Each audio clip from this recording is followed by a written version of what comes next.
We're fine. Okay. Hi, everybody. What is up, guys? We are here for the retrospective for technically a new show, the new Batman Adventures, but it's kind of the same thing. It's a weird case where it's kind of the same thing, but at the same time, I would say it's not. Okay, so let me ask you a question. Do you consider the new Batman Adventures to be part of Batman, the animated series? Yes. It's connected to the DC animated universe. A lot of stuff from Batman animated series carries over into it. Right. It's connected. It's literally said to be connected. It's like a 5-year time skip, right? Yes. Okay. So off in that picture, I'm realizing like his eyes. Well, that's because I didn't want to get hit with copyright for my, YouTube profile picture. So you just gave him star eyes. I gave him sunglasses. So here, Liam wanted to tackle their new looks the first. biggest. Well, you have to give it like the biggest, like you have to give it some gravitas when you talk about things. Like, here's what I'm gonna say. Well, obviously, like the biggest thing that everyone talks about this show is the redesigns, which honestly, like, I think I've told Roman we were talking about it like earlier. The biggest thing about them is A, the best redesign, and B, the worst redesign. Best redesign, obviously, is Scarecrow. Oh my god, dude. So he only appears two episodes, but he looks so good, man. He looks scary. Like, he actually looks intimidating. Which is crazy because out of all of the characters, he got the most changes, I think, actually. Mm-hmm. Like, in Season 1, he looked different than he did in Season 2. 2 and 3. Yeah. And then by Season 4, they've actually, by Season 4, I call it Season 4, yeah, they finalized his design. But then you have cases like the Joker, Riddler, Mad Hatter, where they just departure, like in the full-on. Liam hates Joker's look. I just don't. Okay, it's really just the eyes are the biggest problem. Everything else, like I could give or take. It's just the eyes that look so. Which wrong. is kind of why I like how they had that compromise. Like I told Liam in the Justice League show, where they gave him his eyes back but kept everything else the same. Yeah, which I think was a good enough compromise, I guess. I just don't think it was the perfect compromise. So Liam said that he didn't mind, and I actually agree with him about how like Batman and Batgirl looked. They look fine. Like the heroes look fine. It's mainly the villains that look off. What do you think about Robin? Oh yeah, this is Tim Drake Robin. Yeah, Tim Drake's Robin. Like honestly, I thought he was kind of a what's the best way to put it? He was kind of just like a annoying kid. But honestly, like in retrospect, watching through it again, he's actually not that bad. No, he's really not. And he's played by the guy who went on to voice Robin in the Teen Titans show. Which is really weird considering that's Dick Grayson, according to what people believe. Yeah. Anyway. So, but, by the way, Nightwing looks freaking sick in this show. Yeah, the show also had Nightwing, which this was like his first major appearance in anything, right? Besides the comics, yeah.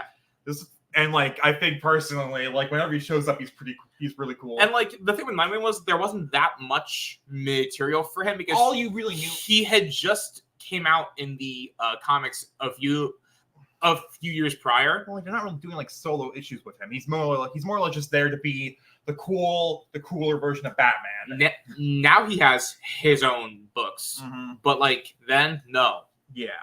At the time, they just threw him in there for no reason. Yeah. Just not really no reason, just because I guess it was a good way to get both sides of the spectrum, where you had a new Robin, a younger Robin, but also you still had Dick Grayson as Nightwing. Yeah, exactly. And of course, Batgirl was still there. Also, Alfred is still the best part of the show.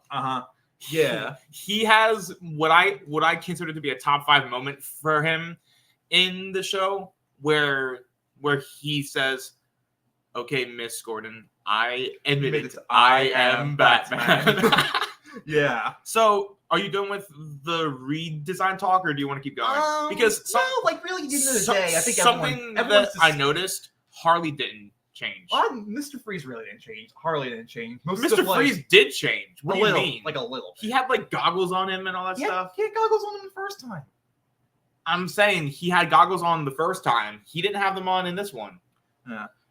Oh, right. You're right. He did it. Yeah. You're right about that. Yeah. Yeah. He had like a slight redesign. But like, yeah. Most redesigns are like inoffensive to like the bad Liam one. liked Poison Ivy's. What? I just like her looking more less. I like her look a little bit more, okay? What would they have done with Man-Bat?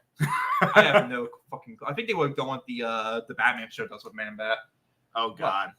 Okay, Robin, let me ask you this before we go. Oh no. Catwoman's redesign.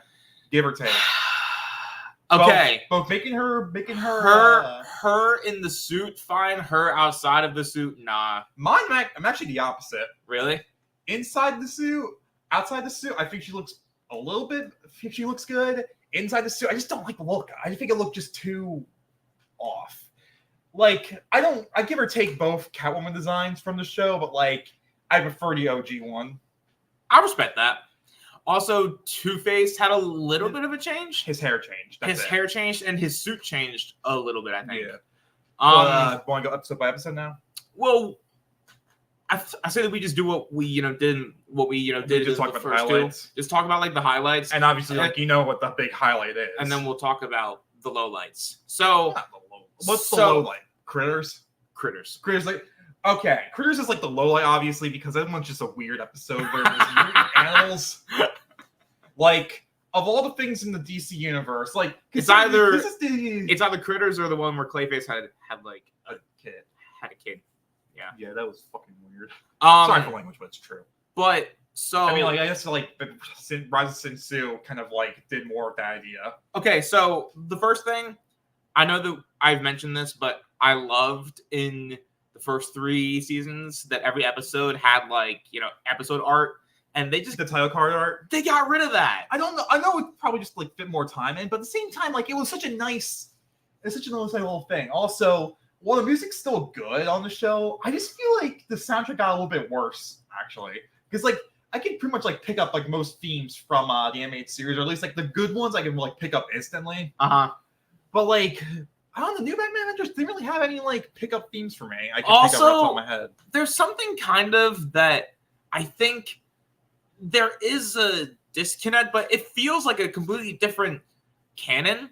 And I'll tell you why. Because wasn't Harley's holiday kind of retcon once we get into the first episode Holiday Nights because she's already back to like doing crime? No. Didn't she change? No. Roman. It's Roman. No offense, she got out. She was free. She was really trying to be better. And then we see in this whole season that she was just going back to being Harley Quinn. Roman, no offense here, but like, what's the joke that everyone says about like supervillains and like superheroes and everything? Nothing ever truly ends. Yeah, true. It's like they make a point about it in Mad Love about like what everything's done to her. Well, I should get to that in a little bit because I got something that I want to say about that. But what do you say is the best episode in the whole season? Probably Mad Love. Really? Mad Love, or like, I can't really think of Old Wounds as well is good. Holiday Nights is also good. Yeah, Holiday Nights, the first episode. Yeah. So you want I guess like you want to talk about like Old Wounds because we can talk about like I want to go through like I kind of have a tangent about like Mad Love. So you have a long tangent. Well, it's not really a long tangent, but I think they kind of proved that like there was a lot of it's not really about the episode itself. It's about the lasting impact within it. Because okay, fine.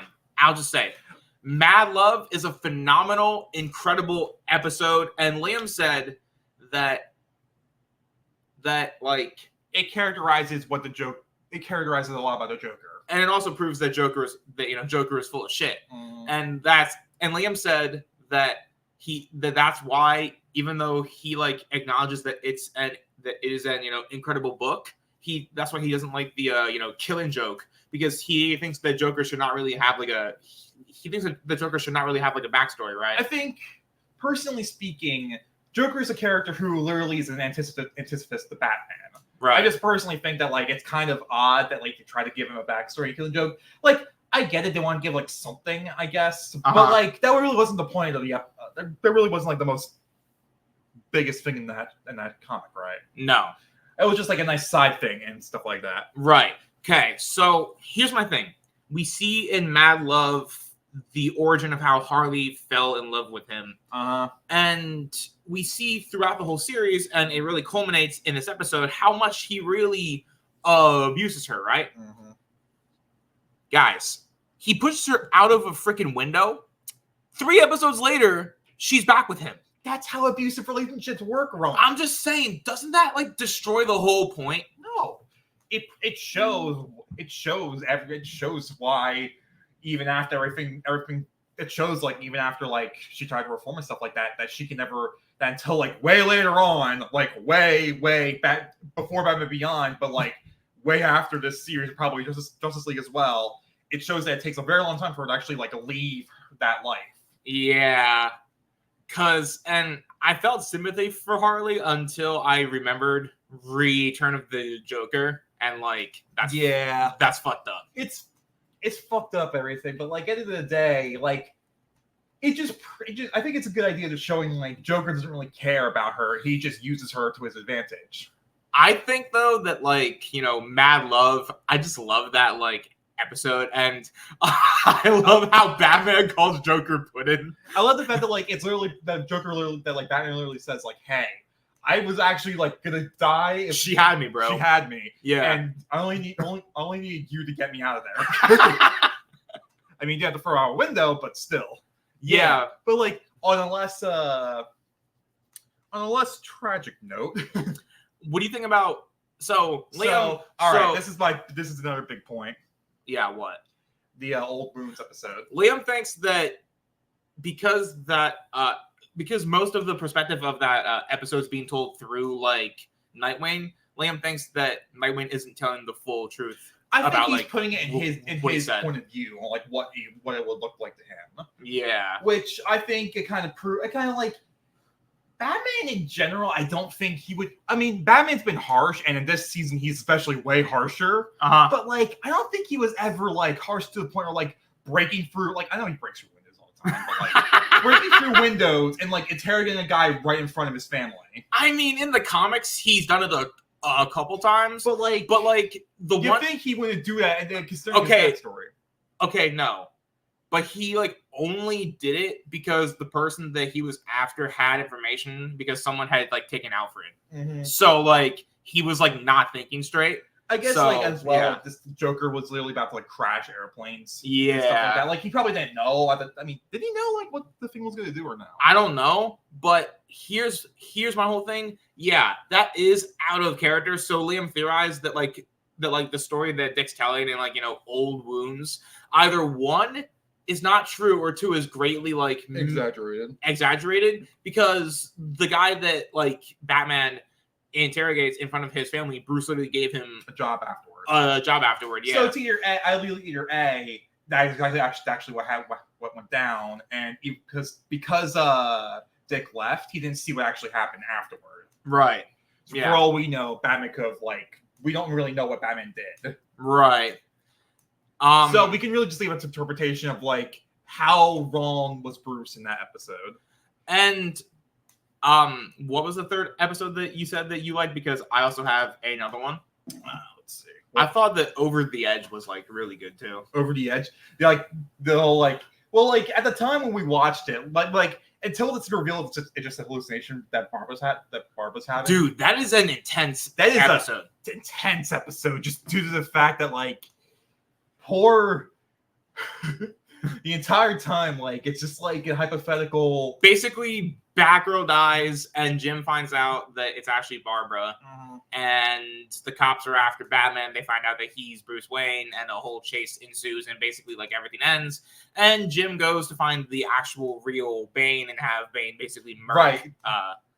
That's like a Batman. Weird thing because like even though they barely use that's like literally the only time that ever shows up outside of like the Superman episode and then the Mystery of the Batwoman. Yeah. But like that's actually like the first season 3 had Bane as well, but that was a fake Bane. Yes. This is season 4 has the real Bane, which is like a weird thing. And Bane is fucking cool. Yeah, like it's like speaking of like cool designs, it's a cool design. Yeah. But so I actually do like that episode. I'm trying to think of other ones that I like. I kind of like the Never Fear one, the one where like Scarecrow has that like it takes out anyone's fear. It takes away fear. Yeah, I kind of like that episode. We just see Batman just go all out, like just like murder spree. Yeah, like almost murder spree. Yeah, and like Robin's the one that's like going to save everyone. Yeah, I love the fact that like Scarecrow leaves when like Bruce goes into the like water with the crocodiles, and then like he just sees the blood. He's like, "Yep, I killed them." And then Bruce just walks out with the crocodile's like neck snapped or like jaw snapped. Yeah, it's such a cool little thing. And also the finale, I think, is actually a really really good episode as well. You mean Judgment Day? Yes, Judgment Day. Yes, and like that twist at the very end, the The fact that the guy who's been killing who's been trying to kill the supervillains is actually just Two-Face's third personality. Yeah. And like I think it was like that shit is the finale for the whole show. Mm-hmm. For the whole show. Yeah. Which is actually crazy. Oh yeah, speaking of, so can I just say, like, this is like the first time, like, I think another thing that happened too is that like this is when they started to like branch out and say, hey, there's an extended DC universe. There's that Supergirl. There's a episode. Supergirl episode, the demon episode. Yeah. Finn. Yep. What else? Besides Critters, do you think there's any like really bad episodes? Love is a Croc. Oh my god. That was just a weird one. That was just weird. I think it's like a weird, like, okay, Critters is just weird, but it's also kind of funny. Love is a Croc is just weird because, like, Roman just the entire time was asking, how are you going to do it? Well, because it's a fair question. Like, how would they, you know what? We're not going to go. We're on a kid-friendly site. I can't say that. Let's see. Over the Edge. Mean Seasons. Mean Seasons is okay. That's the one where the chick was a model, right? Yeah, Counter Girl. Yeah. Also, can I just say, like, Counterman's better. Okay, if you're gonna do like the stupid like calendar theme stuff, I think doing it like how Counter Girl did it was probably the best option. But if you're gonna do it like the serious like murder type, I think Counterman's definitely Arkham style. Counterman never gets used ever. Let's see. There's a reference to him in Arkham Asylum. He's in City. He's in Origins, and he's at like Legend of the Dark Knight. Oh, I love that episode. The Legend of the Dark Knight. The episode. I love the fact that like they do something that's like okay, yeah, sorry. Proceed.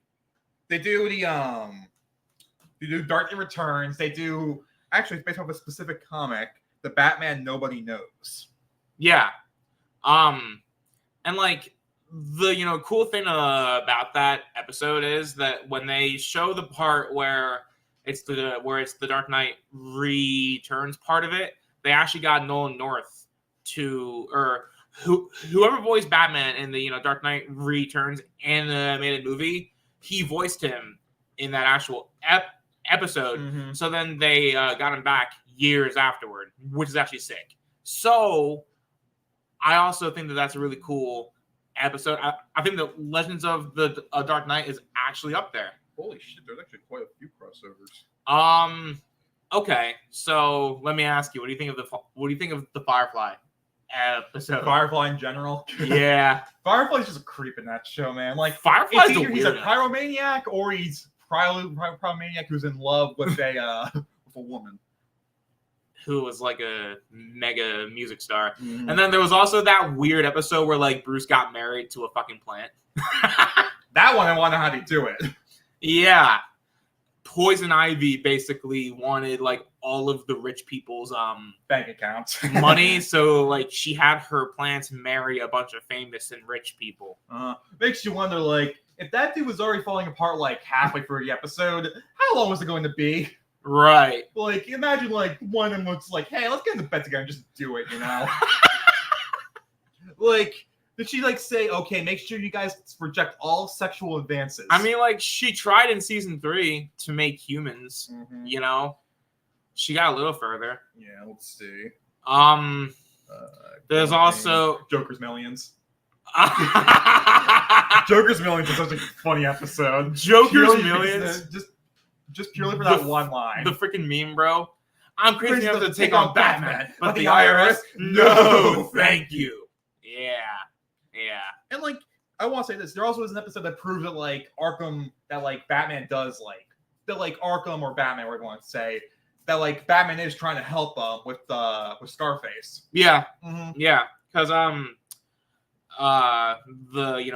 the ventriloquist, he Arnold Wesker. Yeah, he finally got out of prison. Mm-hmm. And I like how at like the start of the episode he says that he feels that there's like a guardian angel watching out for him. Did you see Batman? Yeah. Like there's like conflicting evidence to say that, like Batman does still care about like he's still like I saw like a lot of things saying like by season 4 like he seems to be like more colder. And like in some cases yes, but at the same time he still has like some passion.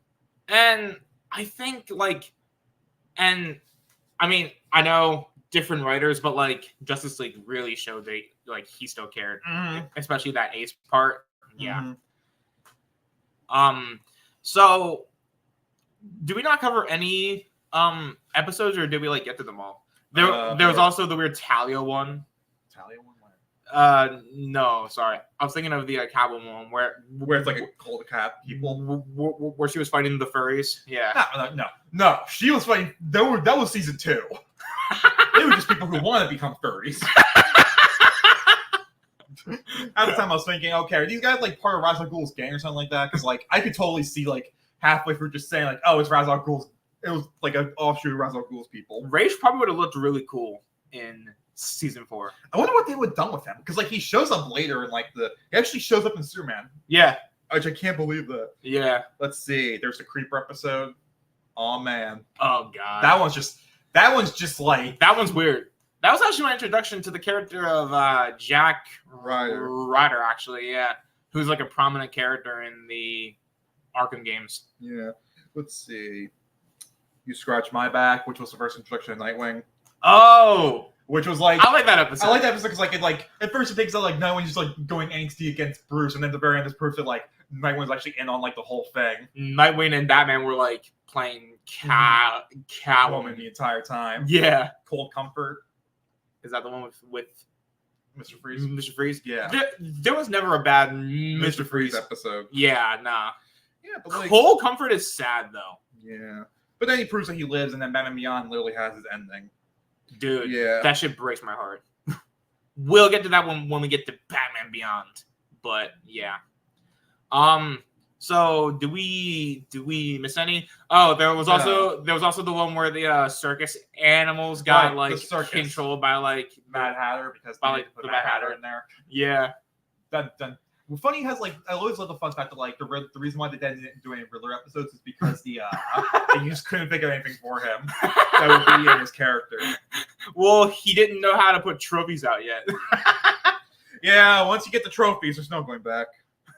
Also, I just want to say it's kind of really interesting how the whole is that like by the time Batman Animated Series started, it was based on like the Super Nintendo, Sega Genesis era, but by the time like New Batman Adventures came out, it was like the GameCube era. GameCube PS2 era. Crazy, right?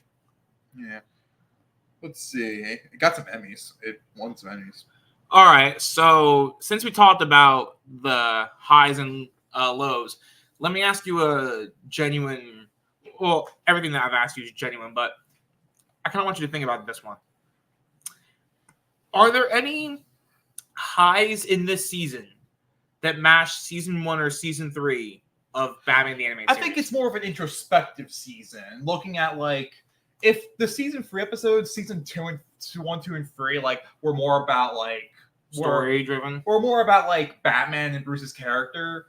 Like think of it this way: one of the most popular episodes in those seasons is about most of them are about Bruce in some way. Yeah, and Bruce is barely in season 4. He's not really in it, but like there's barely any time where like we see his focus. Yeah. Like, it's more about Dick or Tim or Barbara. Yeah. Which is, like, good because he had 3 seasons to hog it all to himself. Right. I mean, for goodness sake, we actually gave Dick something to do besides Robin's Reckoning. Right, yeah. Which is, like, really nice because he barely did anything. So, like, the thing that, like, I'm asking is, do any of the episodes or moments from these episodes hit that same high to you? Mad Love's, when, of course, the window. Mad Love's window breaking full. Yeah. And then Old Wounds when Dick leaves and just like punches Batman straight in the face. Like that's like single-handedly still one of like the Liam, I think we'll say, because we're going to break down the series as a whole in like maybe like 1 or 2 minutes, but Liam said throughout the whole time that in the first 3 seasons, Dick did not get used well. Like he was just there as Batman's assistant, which that was kind of the point of him. But like at the same time, I don't know, man. Like when you make the series called Batman and Robin halfway through, you should use your Robin. Also, something that I will give season 4 massive points for, they brought back the animated series intro. Yeah, thank God. Yeah, which makes it able to stomach watching Critters. Anyway, but so. Okay, as a whole, what would you say about Batman the animated series? Honestly, probably one of the best standards for what a superhero TV show could be.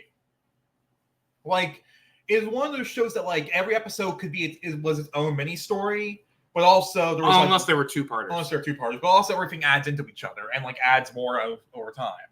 It never feels like we're starting with a blank slate again. Right. It feels like there's always something going. There's always like Batman always has something to do. There's always an evolving world. There's always like the idea that like by like Batman New Batman Adventures, like it says like, hey, we're part of DC Universe, you know, we have Superman, we have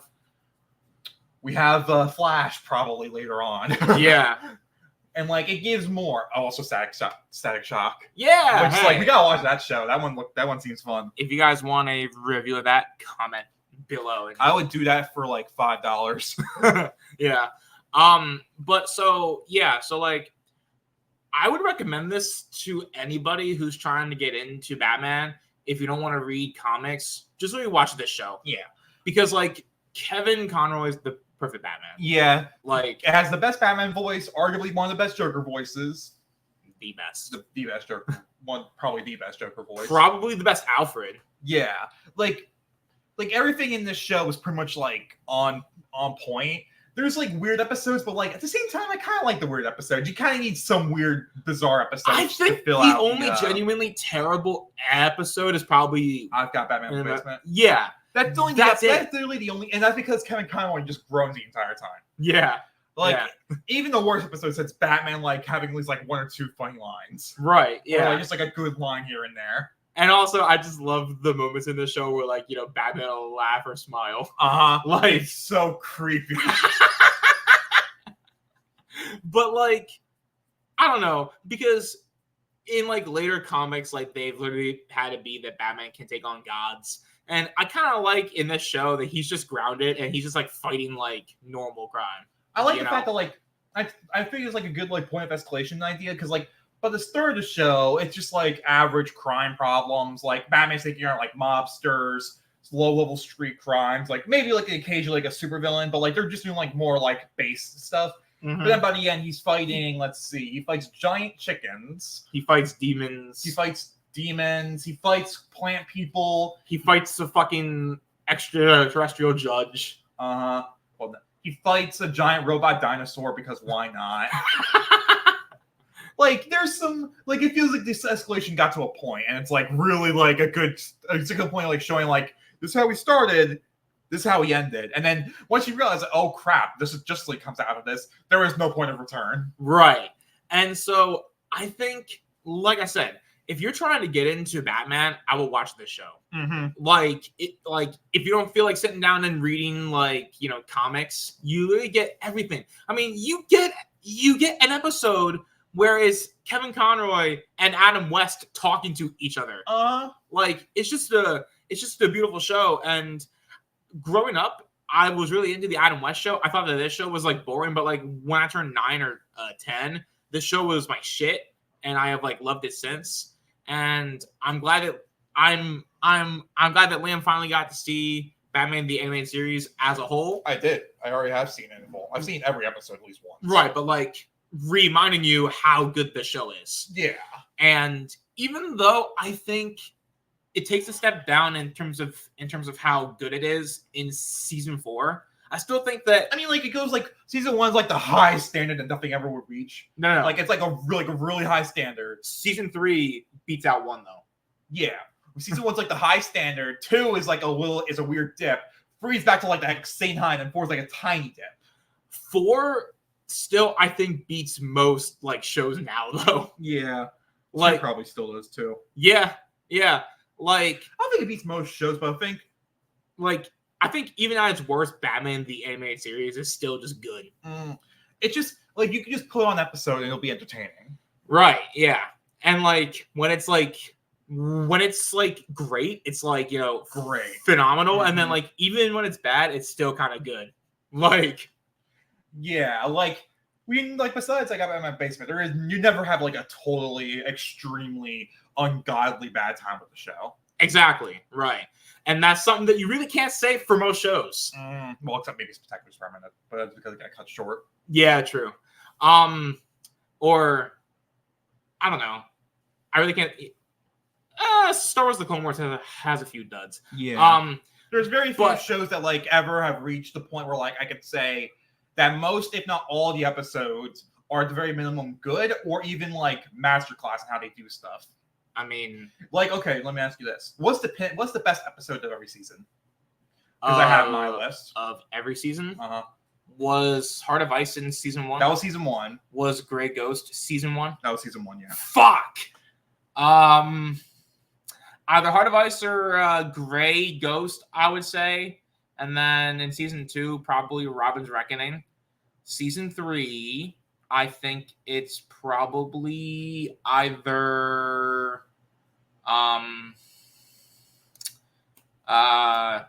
Harley's Holiday. Harley's Holiday. Oh, and also for season 2, Per Chance to Dream. I love that one.